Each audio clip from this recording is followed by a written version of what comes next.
бір апта бұрын, тіпті бірнеше апта бұрын депсе де болады, Америкадағы Лос-Анджелес қаласында өрт болған еді. Дәл сол өрттің кезінде мені бір қатты таңғалдырған, ай, біз осындай бір жағдайға түсіп кеттік па деп айтатындай жағдай болған еді. Оны сіздер қазір осы бір ютубтан осы бір видеоны басарда көріп көрген боласыздар. Я сол туралы бір видео жасайын дедім, яғни мұсылмандар бұған қалай жауап берді, қалай біздің дәтіміз барады дегендей.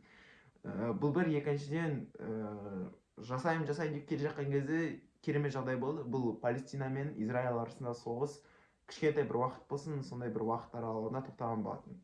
Осы бір екі идеяны қосып, дәл қазір сіздерге бұл жерде не айтамыз, иә?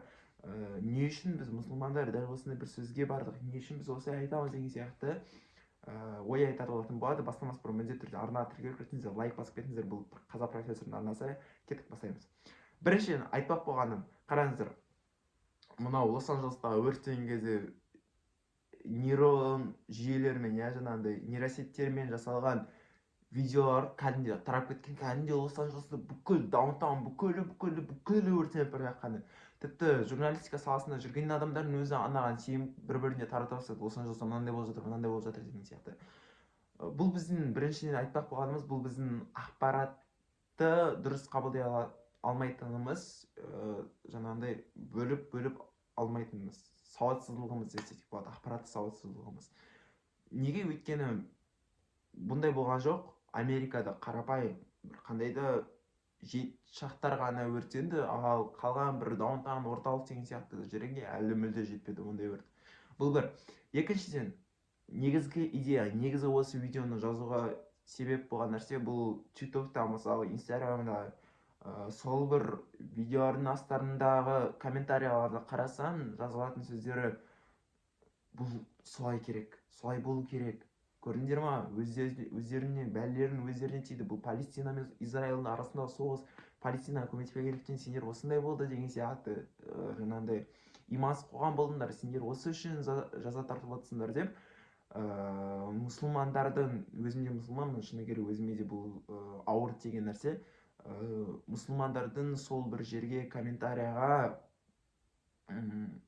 кез келген жаңағындай бір сөздер жазуы ол дұрыс емес деп санаймын. Біздің әрқашанда оларға жанымыз ашуы керек. Тіпті зұлымдық жасаған адамдардың өздеріне біз жанымыз ашуымыз керек. Оларға әрқашанда бір бауырмал ретінде таспен атқанда аспен атуымыз керек. Ал бұл жерде ондай нәрсе болмады. Бұл жерде енді бүкіл емес әрине, бірақ кейбір адамдарға қатысты сол бір адамдар жаңағы комментарияның астына осылай болу керек, осылай міндетті түрде деген сияқты жағдайды ушықтырып алды. Бұлай болмау керек. Мұсылман адам әрқашанда тілімізге таза сақтауымыз керек, жақсы сөйлеуіміз керек, немесе үндемеуіміз керек.